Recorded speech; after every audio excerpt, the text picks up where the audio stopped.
Brutally Honest with Jasmine Brand. I have with me today a TV producer, journalist, sports journalist, entrepreneur, podcaster, and now author, Jemele Hill. Thank you. Let's take a little toast to... All right, this is going to be good. We got brown liquor. Yeah, we're going to... Brown liquor. She prefers tequila. I do. But we have to work with what we have.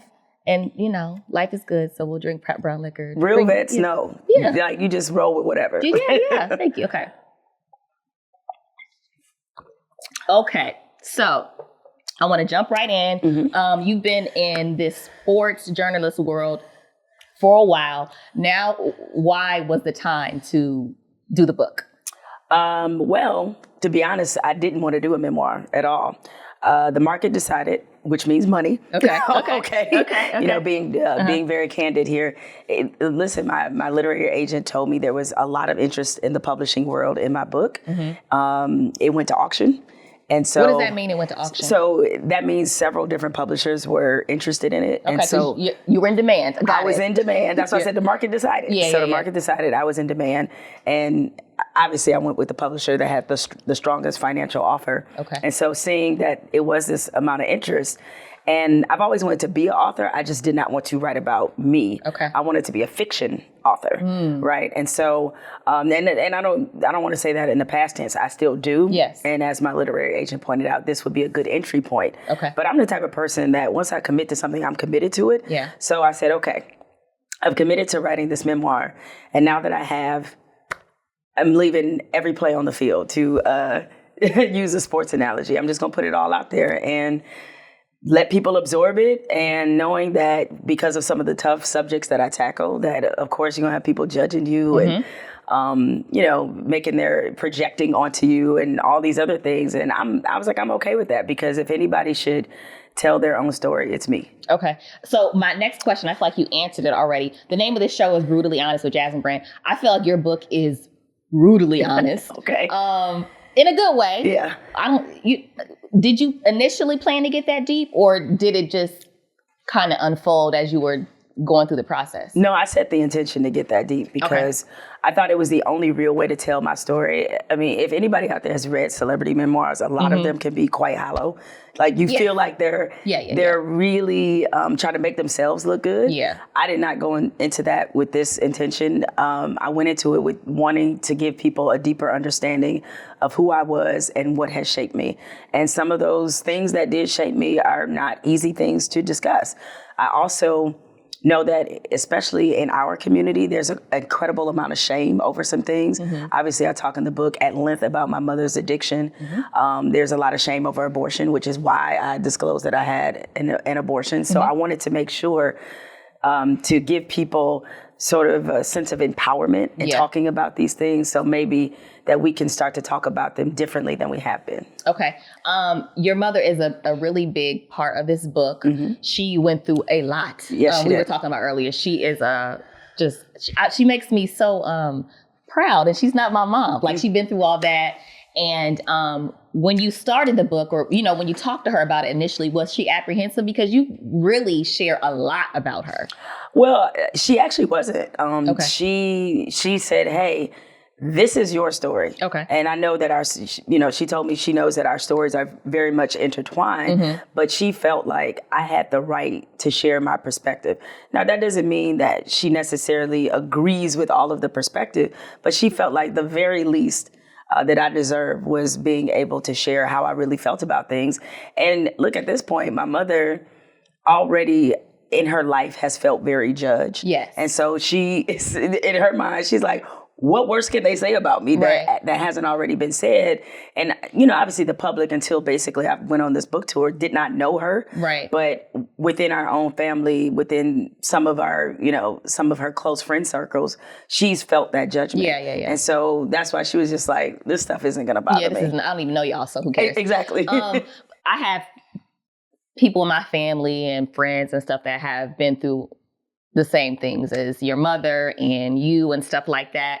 And you have forgiven your mother. But I'm wondering, was it easier for you to forgive your mother because she's turned her life around, she's on the other side of it? Do you think, if she was still sort of battling some of these things, it'd be hard? Because I'm asking that because there are people that still have family members that are still battling addiction. And so how do, I would say that it's easier to forgive people when they're accountable.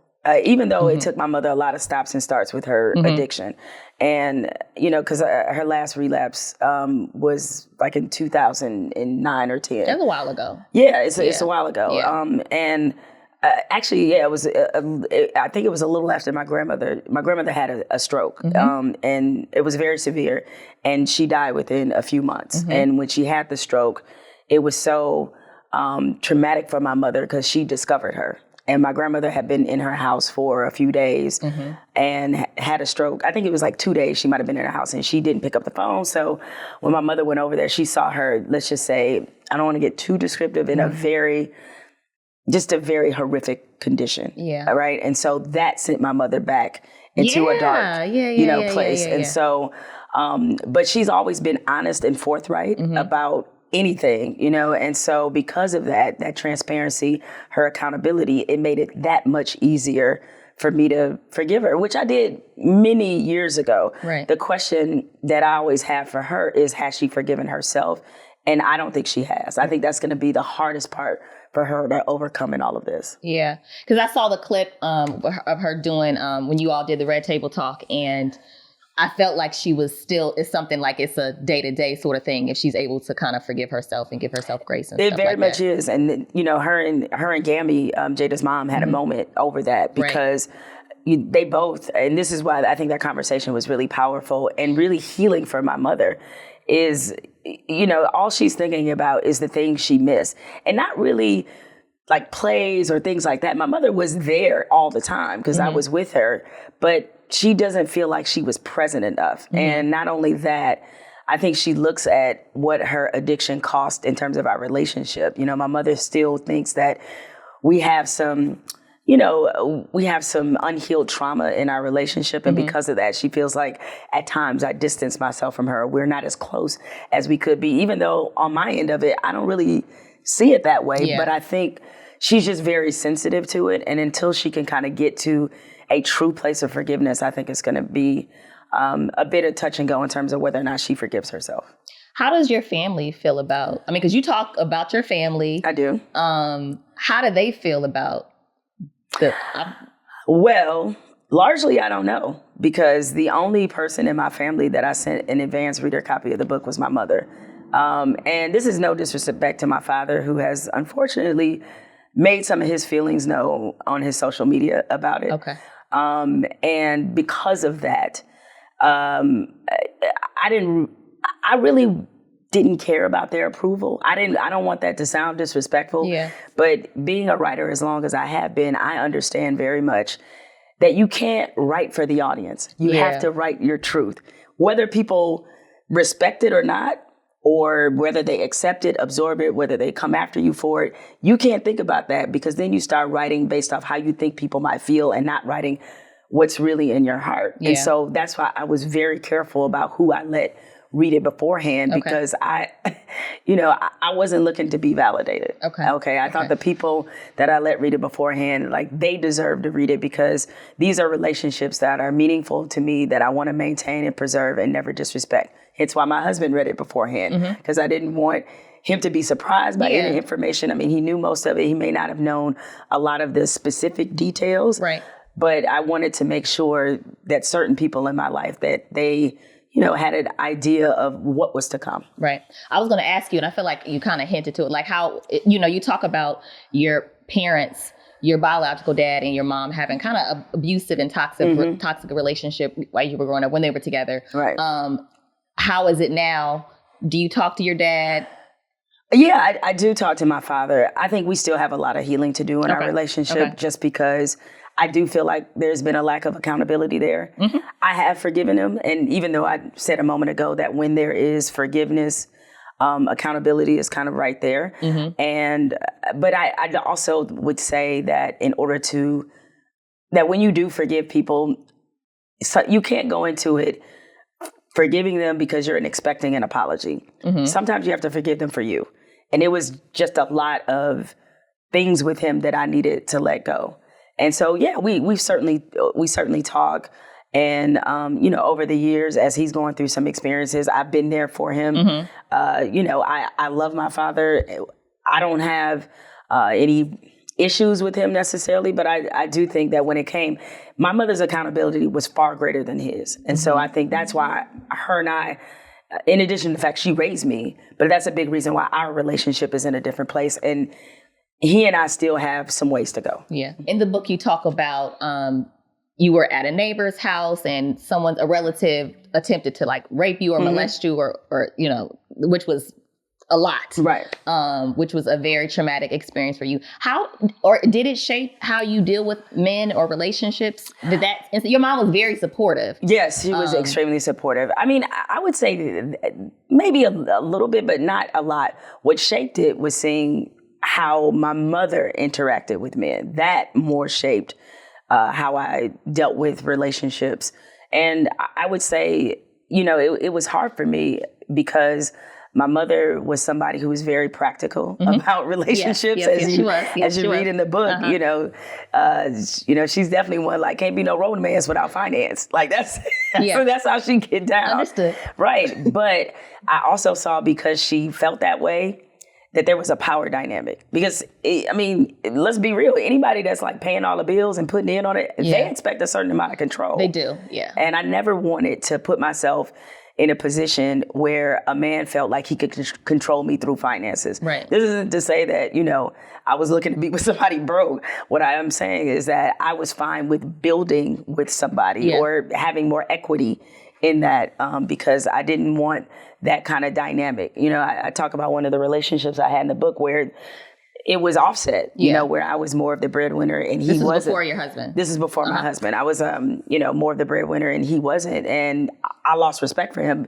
But I didn't lose respect for him because he wasn't making as much money as me. I lost respect for him because he wasn't as driven and ambitious and he seemed content to be in those circumstances. And that's what bothered me more than anything. Okay, hold that thought and we'll be right back.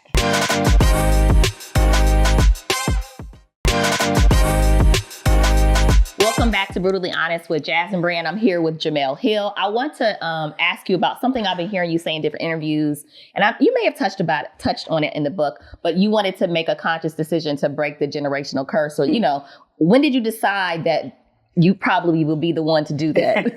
Well, it's interesting because even though I used to hear my mother say all the time, talk about generational curses, one of the reasons why she was drawn to her faith walk is that she was trying to break a generational curse. And it occurred to me probably not until I was well into my adulthood that I had actually kind of done it in a lot of respects. I was much more financially stable than pretty much, most of my family. And certainly if I'm just limiting this to my mother and my grandmother, who were the two main women who had the most influence on my life, like I certainly broke it from that standpoint.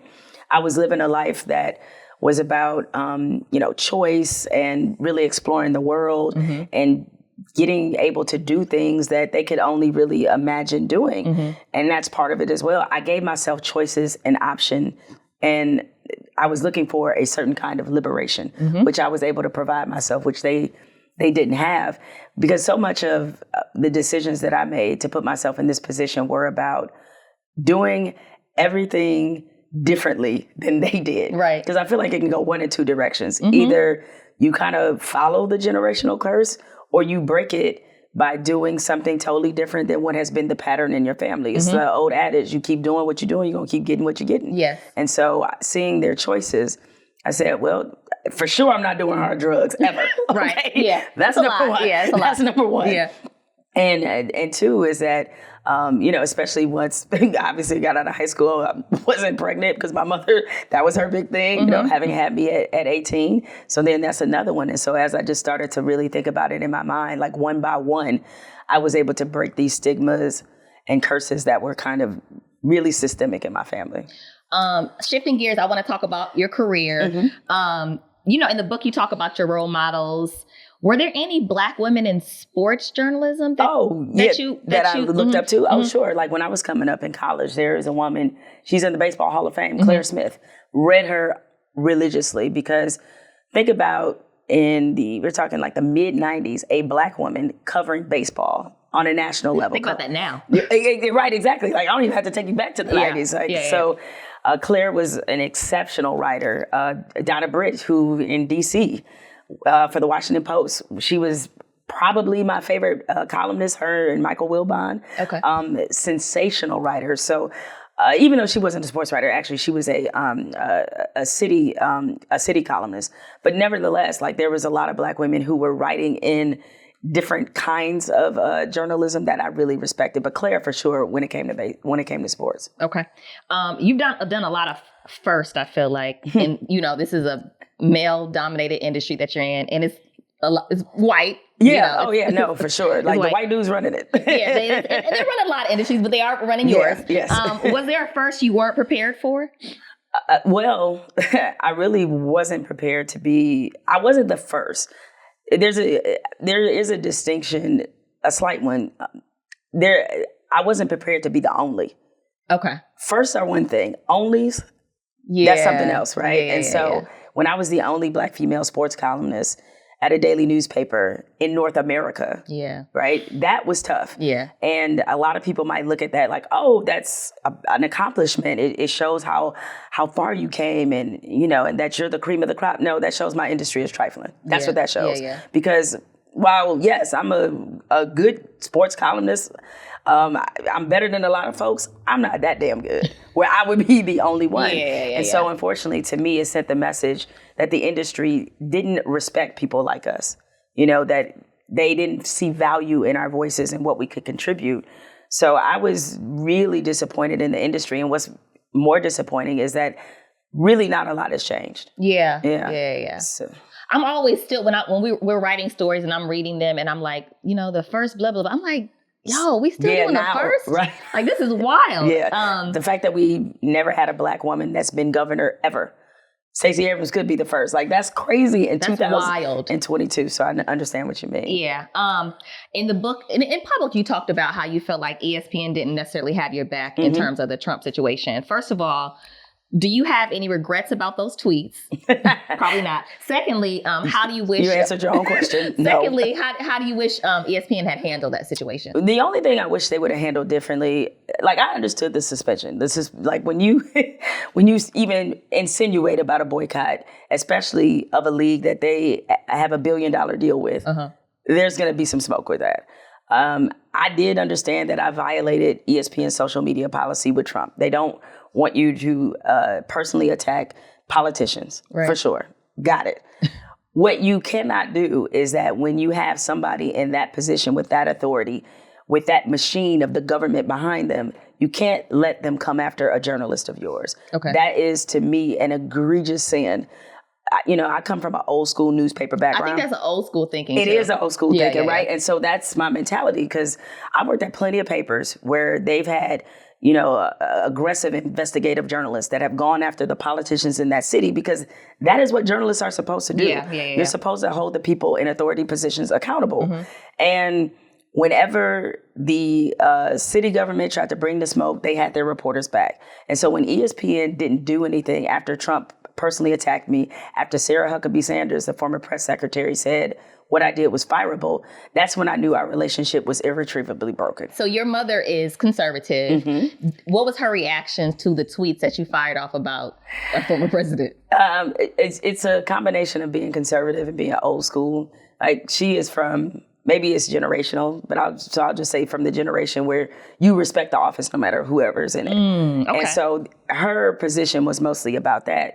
Her other thing, too, is that, at that time, I have this very high-profile job on SportsCenter. I'm making a ton of money, right? And she's just like... lose your good job, girl. Exactly. The elders just say, you lose that good government job. Like, that's how she was sort of thinking about it very practically.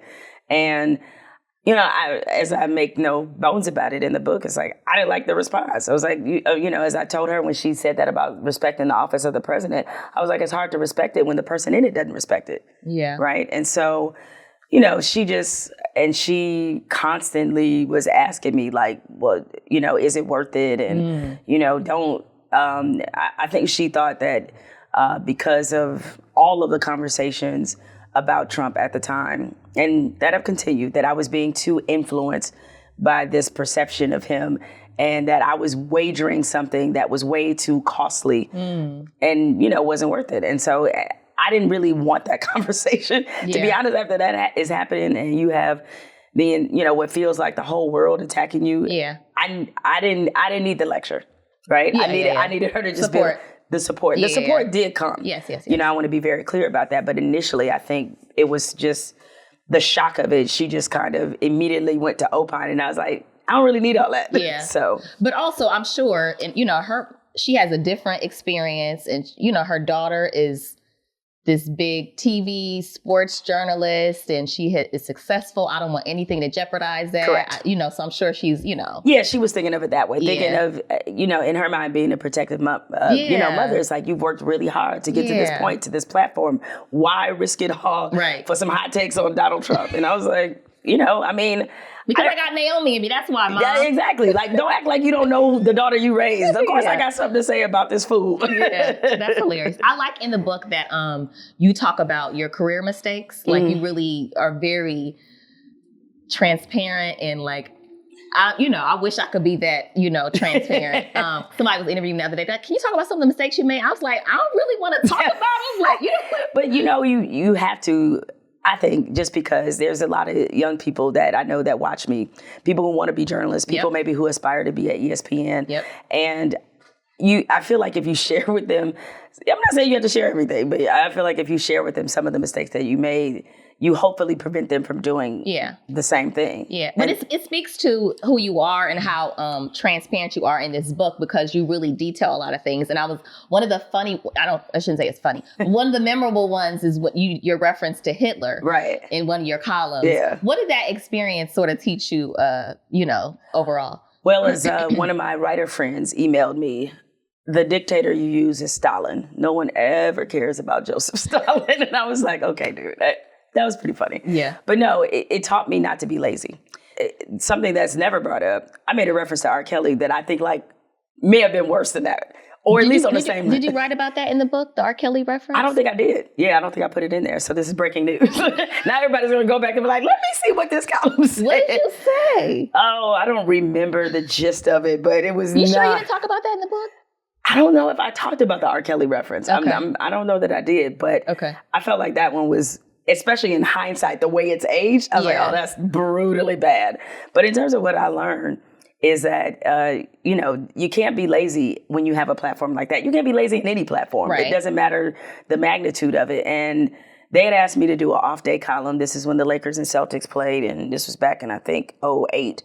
And the truth is, I didn't really have anything to write. I couldn't really think of anything. It was nothing juicy going on. The Lakers were about to get eliminated. Mm-hmm. All right. That was just what we were facing. And I probably should have been honest about that with my editor. Like, I'm not really feeling anything. But instead, I conjured this entire ridiculous idea that I would talk about how the Celtics, and it was a real thing about, this is the Celtics team with Rajon Rondo, Ray Allen, Kevin Garnett, Kendrick Perkins, how they were a pretty Black team, not just aesthetically, but just the way they played and just how they operated. Yeah. And when I was growing up, everybody hated the Celtics, except for people who lived in Boston, probably. Mm-hmm. And being from Detroit, we really, really hated the Celtics because they Some people still don't like the Celtics. Oh, no, some people don't. But the Celtics stood in our way to get a championship. So I came from that time where everybody looked at the Celtics as being racist, even though they had a lot of Black players. But it was just because it was Boston. But that perception seemed to change with that particular group of Celtics. And so, as I often have to say, I did not say anything positive about Hitler. Right. I did not affirm Adolf Hitler. I did was I compared Celtics fans to Nazis. Sound like not Kanye. My finest moment. You sound like Kanye right now. I know, right? That's like not my finest moment. Let's hold that thought and we'll be right back.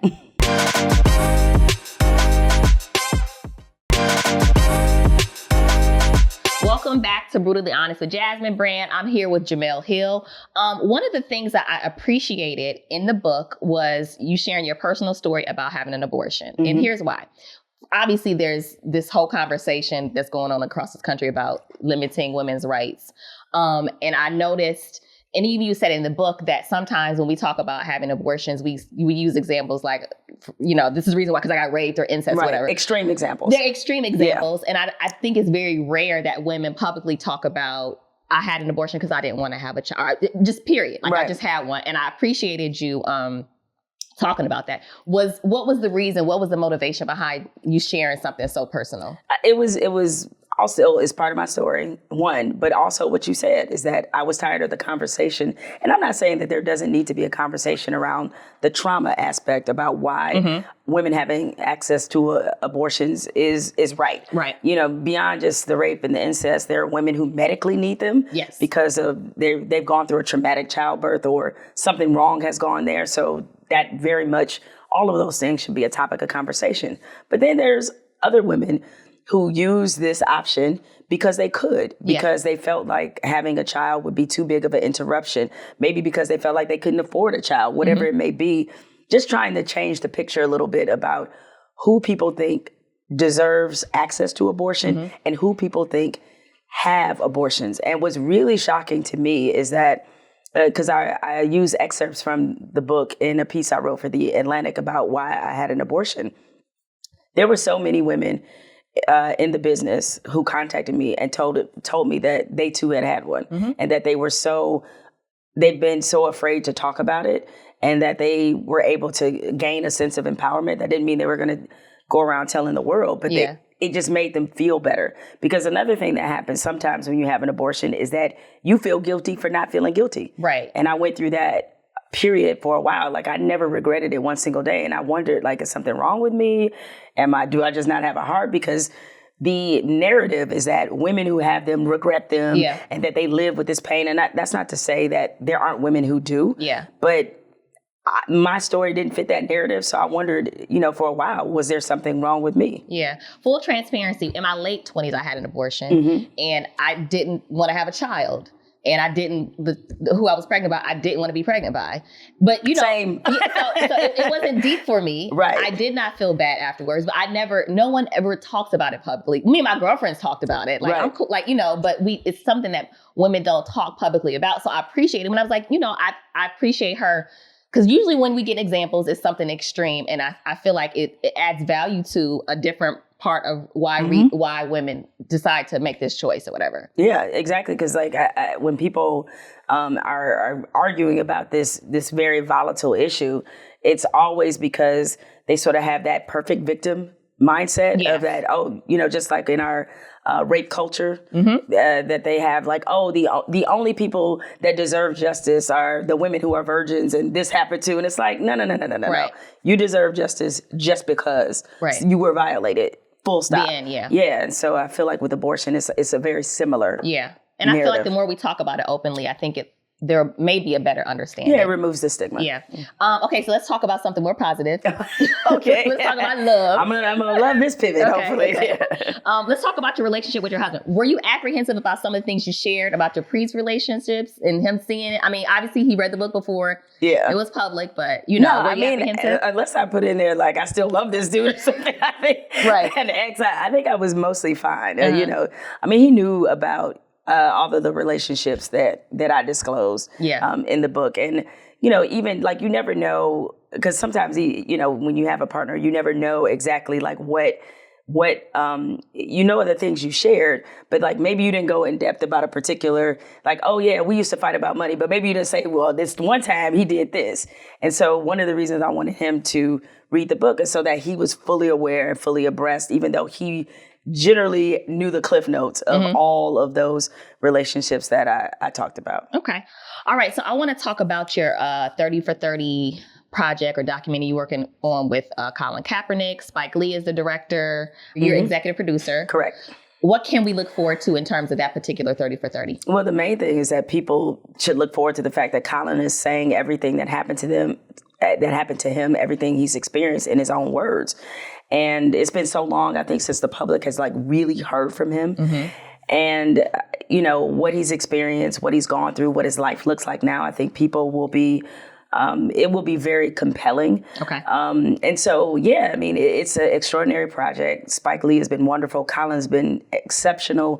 And I've just learned so much, not just about the process of filmmaking, but just putting together a story. So I think this is going to be really powerful. And a lot of the people who are still rooting against him will feel ashamed when they see, just kind of how things have played out and unfolded. Okay. In this process, I'm sure you got to know him way better and much more in depth. What is something that we don't know about him that the world should know? How selfless he is. I think he became a symbol to a lot of people, and sometimes symbols are too far removed from people and they don't understand them as real people.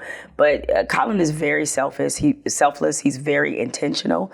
And even just how I got involved in this project is a testament to that. He called me out of the blue because while we were friendly, we were not friends. And he called me out of the blue as he was deciding what was the best platform to tell his story. And he wanted my input because ESPN/Disney was one of the main pursuers. And he called me because he said he did not want to in any way undermine me by choosing to work with ESPN. And he's like, just give me your take on it. Like, what do you think I should do? And I told him, and people may find this to be odd considering our awkward parting, but I told him ESPN and Disney was the very best vehicle for him to tell his story. Now, there's definitely some people I was like, you don't want to mess with that person or that person, but this person, yes. Right. And besides, you have the leverage. They're going to let you tell your story, your way, but this is the best vehicle. And he said, I appreciate you being honest. I was like, listen, if you'd have never called me, I would not have thought less of you for working with them. It makes all the sense in the world. Yeah. He was like, I appreciate that. Then we hung up and then he called me back like maybe 15 minutes later and he said, what would make me feel really good about doing this with them is if you came on to be an executive producer. I was like, you ain't got to threaten me with a good time. Right. I'm in. What a pleasant surprise. Yeah, it was incredible. And so I owe him a debt of gratitude that can never be repaid for him involving me in this project. And I already knew that Colin was a good person, even though I didn't know him well, but just the energy and not just beyond the protest. I mean, I knew other people that knew him, so I always kind of felt those vibes from him. But that to me showed me how much integrity this man has.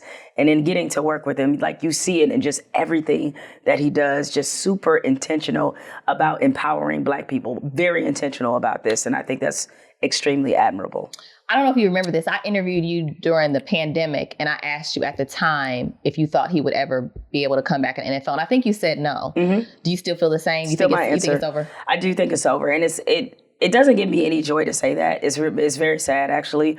I just don't think the NFL will ever not be resentful toward him. Okay. And the owners have made their stance because this is kind of a collective stance. It's understood they're not giving him another opportunity. So unfortunately, because of that, despite how hard he's worked, despite how good he was when he was at his best, I just don't see it happening. Okay. Let's take a break and we'll be right back.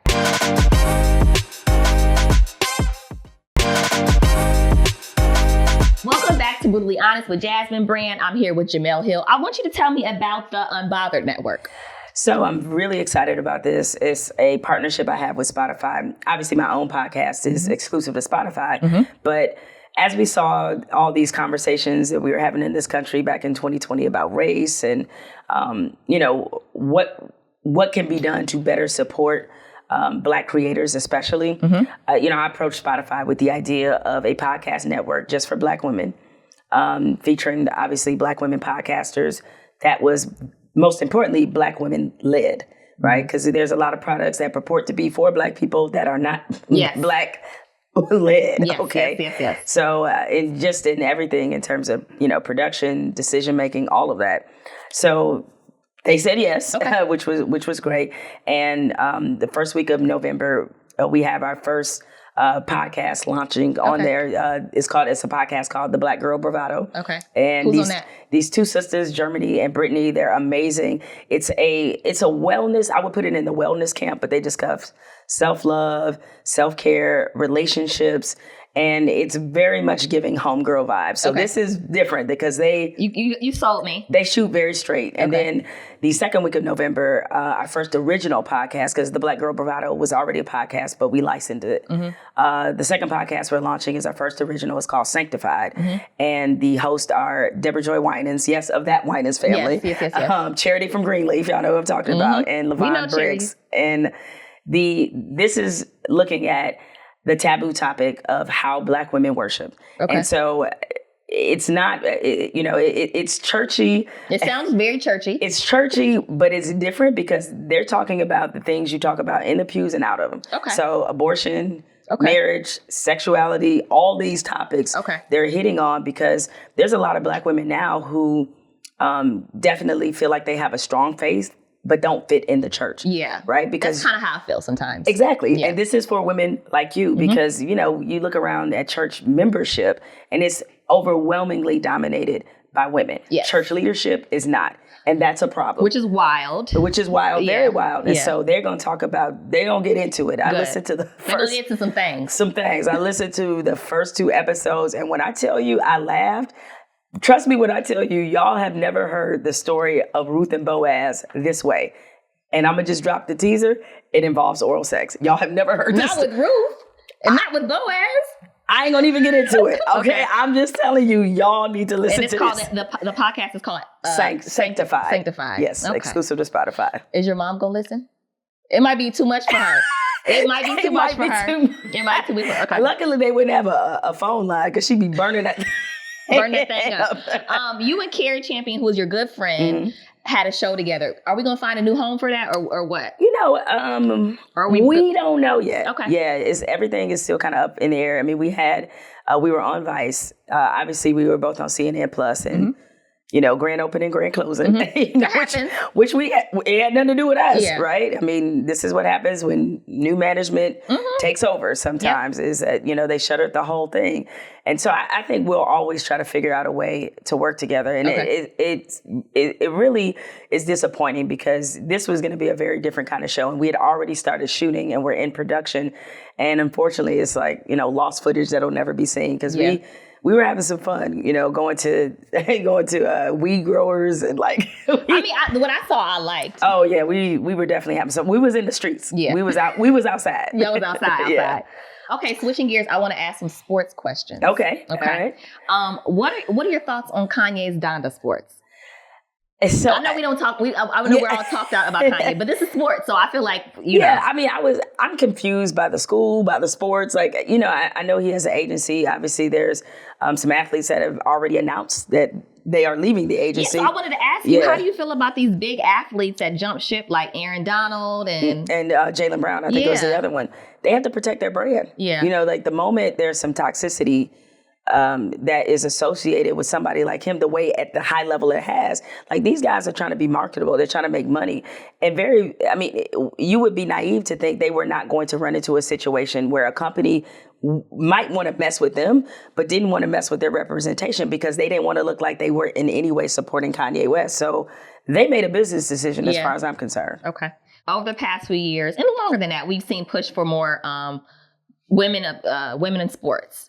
What are some things that the average sports fan can do to increase viewership and sort of support women athletics? Like a person like me, Well, like the WNBA is a good example. The WNBA, it's funny, the pandemic was really good for them in terms of like their viewership just exploding. They already were doing well and trending north, but it's really exploded in the last couple of years. But I would say women need to support women's sports.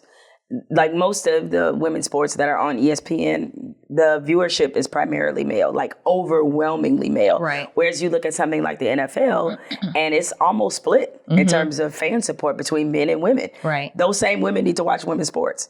Right. And I get that sometimes for a lot of women, their entry point into watching sports is like through a romantic partner. Right. Yeah, it usually is. It usually is. Yeah. And so I need them to branch out and start supporting other women. Okay. That's fair. Is this LeBron's last year? No, I think he is going to play until he can play with his son. Okay. So is that another year? Is that 2 years? I think it's another year. Another year. I feel like, and you know, his son And obviously talked about that. Yeah, he said like he wants that moment of them being on the court at the same time, playing for the same team. I mean, it's something I don't think we've ever seen. Yeah, that in would the be a NBA. first, right? That would be a first to see them playing alongside each other. Who is your basketball GOAT? Oh, Michael Jordan. Okay. Yeah, it pains me to say that because I'm from Detroit and, you know. And there was a big rivalry. Yeah, it was a big rivalry. It pains me to say that. Look, I know LeBron is probably going to own every significant record in the NBA. And this is in no way, just because you're not the GOAT doesn't mean like you're, you know, like you're the bottom of the barrel. It's like, as long as you're in the conversation, to me, that's a testimony in itself. But I think it's a lot of the people who talk about it now, particularly the younger generation, they didn't live through it. Yes. See, I lived through Yes. when Michael Jordan went to the finals, you knew he wasn't losing. I lived through, obviously, the Pistons at first, you know, crushing his spirit. And then, you know, he obviously, you know, rose to basketball prominence. But they just don't know what that was like to see this man play. And the level of dominance is just... It's really hard to put into words. So for me, it's Michael Jordan. I remember being very small, and my stepmom and her family were all from Detroit, and I remember it being a whole thing. Like it was serious, and I was just like, "Oh my gosh!" We were playing no games. Yeah, it was the whole thing. Okay, who's your female athlete Mount Rushmore? Oh, okay, Serena Williams. Okay, for sure. Diana Taurasi. I'm trying to think of Simone Biles. Mm-hmm. And since you always have to have a fourth, I'm like, what sport am I missing? Right. As I think about like great female athletes. And then just thinking about the influence that a lot of female athletes have had. God, I could say Althea Gibson. I could. You can't just saying that. Is that who you're going to say? No, that's not who I'm going to say. But I'm just like, now all of a sudden all these women are running through my mind. And I know I'm forgetting somebody really obvious. And as soon as you post this clip, somebody be like, well, what about such and such? I was like, oh, I should have thought of such and such. Those are my three. If I think of a fourth, I'll come back. Okay. Who's going to win the NBA championship? The Golden State Warriors. Okay. I think they're going to repeat. I think they realize that this is their last season probably together with the team looking this way. And I know, obviously, there's been drama because of Draymond Green, but I think they know that this is their last stance with this team. And so I think that's going to drive them all season. What can the public do to help Brittany Griner? Continue to keep her name in the forefront, you know, like very much like in the media, on social media. We have to continue to put pressure on our own government to make this deal. Because at this point, the only way she's getting out of Russia is a negotiated release. And so we need to say her name and say it often so that people do not forget that this incredible woman is over there, you know, sentenced to 10 years in jail. In a Russian prison. Yeah. She's a queer woman. She's very vulnerable because of the way the country feels about, you know, the gay and queer community. So we need to keep her in our prayers, but most importantly, we need to keep her name relevant at all times. Okay. Let's hold that thought and we'll be right back.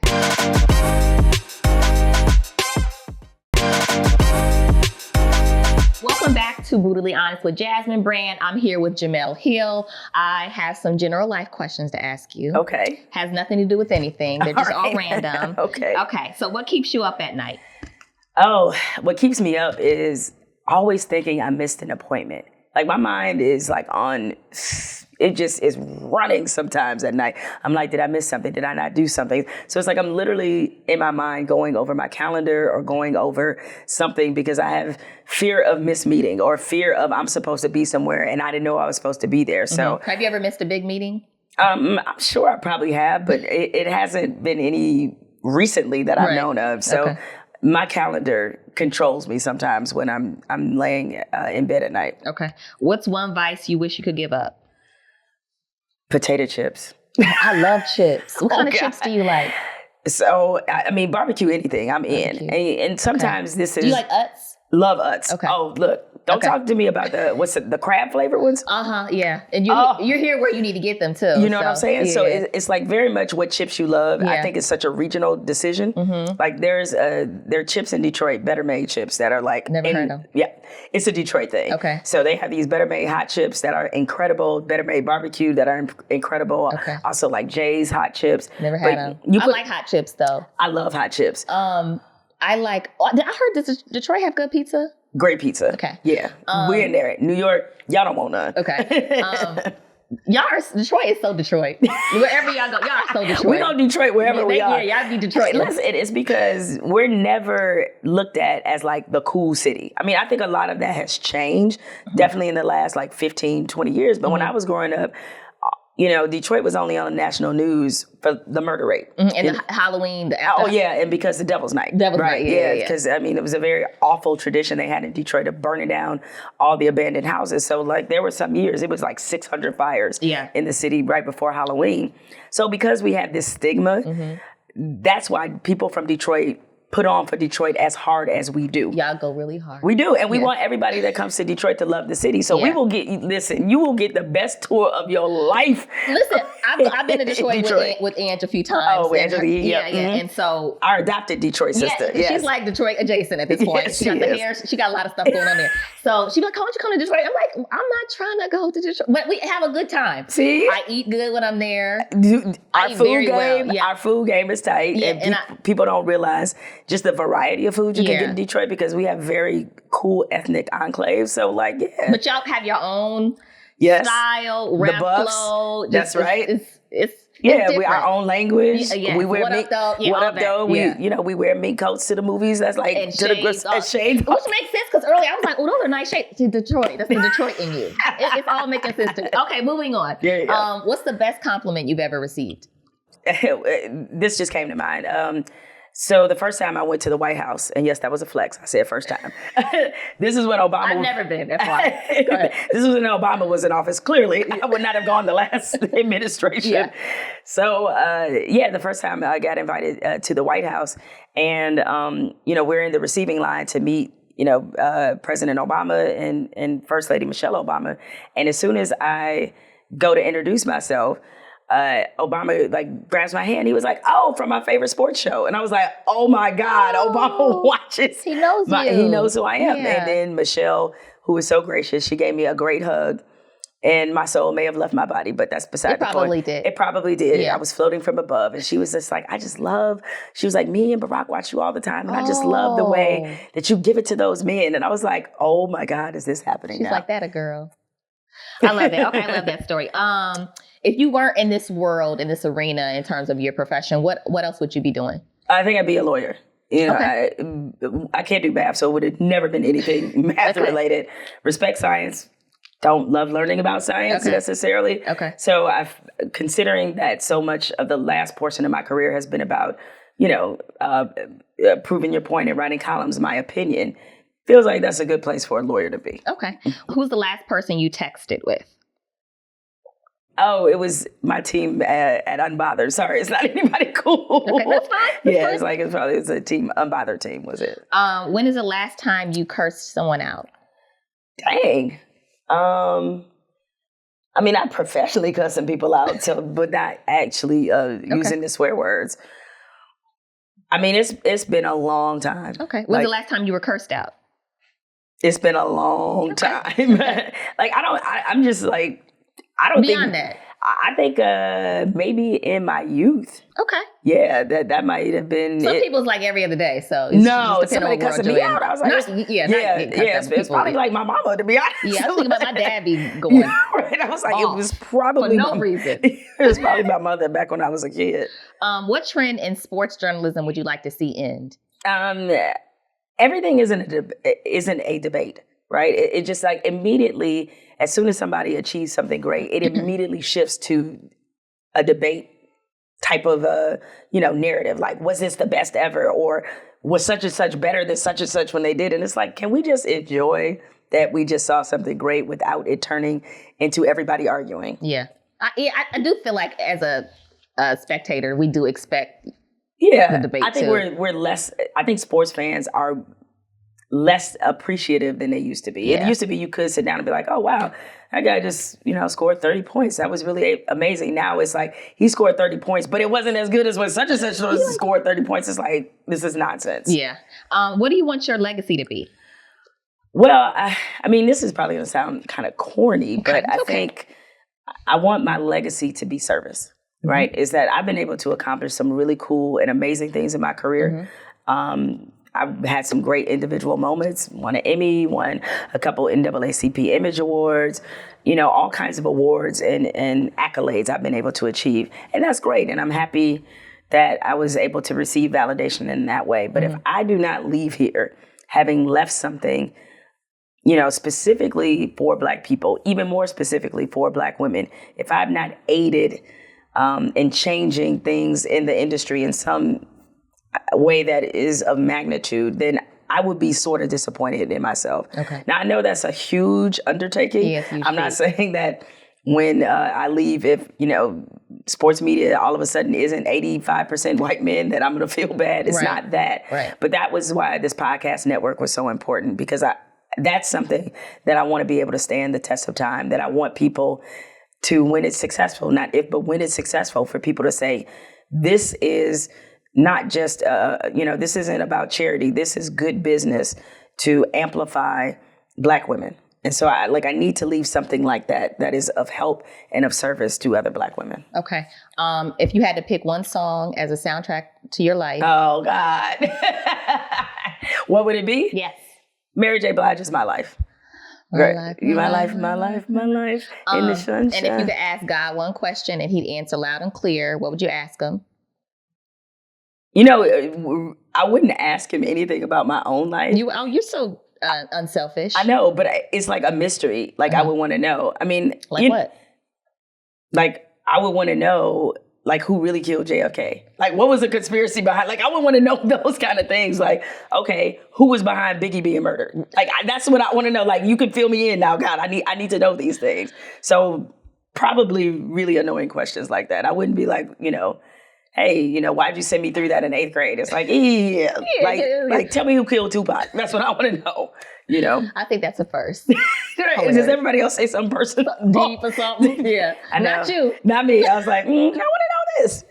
Like it hasn't been on all of you all's mind. Right. Like all this it time. Has, but I just wouldn't think to ask God at this point. Totally. But anyway, it's been an absolute pleasure having you here. Make sure that you pick up Uphill. It is super inspiring. I enjoyed our conversation. Please don't make this the last time. We have to do this again. Does that mean to get back on here, I have to write another book? You got to write another book. Okay. It has to be just as transparent and juicy and controversial. Thank you. It's been an absolute pleasure. Thank you so much. We'll see you next time.